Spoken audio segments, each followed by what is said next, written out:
दीपज्योति परं ज्योति दीपज्योति परं ज्योति दीपज्योति जनार्दनः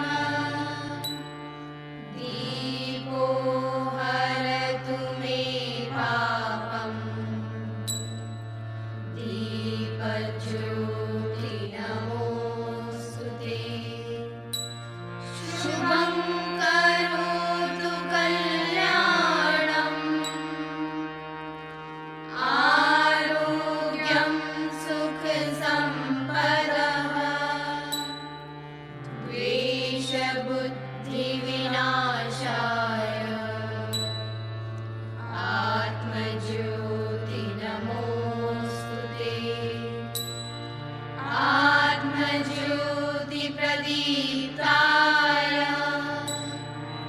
ब्रह्मज्योति नमोऽस्तुते ब्रह्मज्योति प्रदीप्ताय गुरुर्ज्योति नमोऽस्तुते।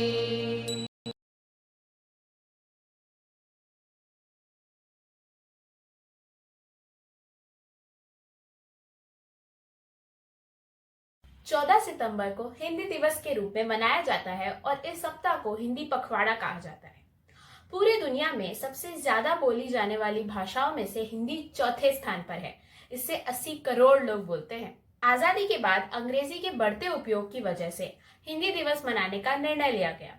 14 सितंबर 1949 को हिंदी को राजभाषा का दर्जा दिया गया, परंतु कई गैर हिंदी राज्यों ने इसका भरपूर विरोध किया, जिस वजह से अंग्रेजी को राजभाषा यानी राजकाज के कार्यों में उपयोग में लाई जाने वाली भाषा का दर्जा दे दिया गया। तब से लेकर आज तक 14 सितंबर को हिंदी दिवस मनाया जाता है, ताकि जन जन तक हिंदी का महत्व पहुंच सके और भारत में हिंदी को राष्ट्रभाषा यानी जन जन के लिए उपयोग में लाई जाने वाली भाषा का सम्मान मिल सके। धन्यवाद।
नमस्कार आदरणीय प्रधानमंत्री महोदय, शिक्षकों एवं मेरे प्रिय छात्रों, मैं दीपिका सेवा कक्षा 3 की छात्रा आदर प्राथमिक प्रतियोगिता के अवसर पर अपनी समझ हमारे व्यवसाय सरकार कर्मचारी के बारे में मेरे विचार प्रकट करने जा रही हूँ।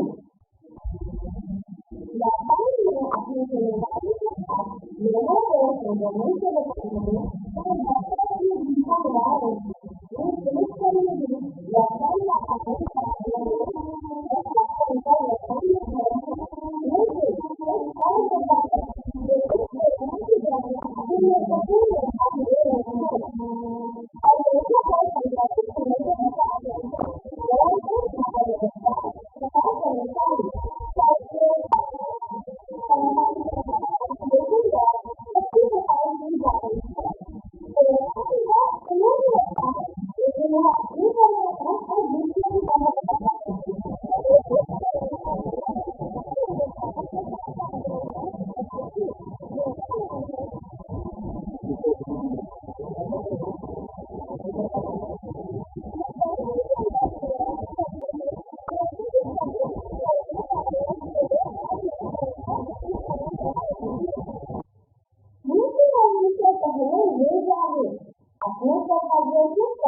सुप्रभात मैम और मेरे प्यारे दोस्तों, आज मेरी कविता का विषय है राखी का त्योहार, जिसमें हर बहन अपने भाई को राखी बांधती है और वो भाई उसे उपहार भी देता है और वो वचन भी करता है कि वो उसकी रक्षा करेगा।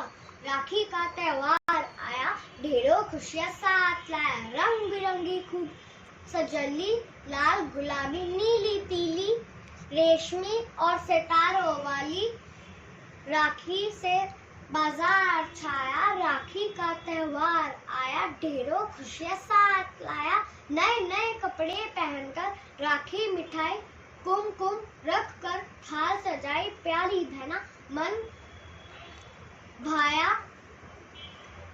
त्योहार आया, राखी का त्योहार आया, ढेरों खुशियां साथ लाया। मम्मी ने मामा को बांधी, बुआ ने पापा को बांधी, भैया दूर देश से चलकर बहना के लिए उपहार लाए।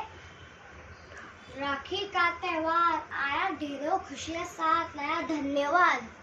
अनन्य प्राचार्य, गुरुजन वर्ग और मेरे वर्ग मित्रों, मेरा नाम दियांशी नितिन राजगुरु है। आज मैं आपको रक्षाबंधन पर एक कविता सुनाने वाली हूँ।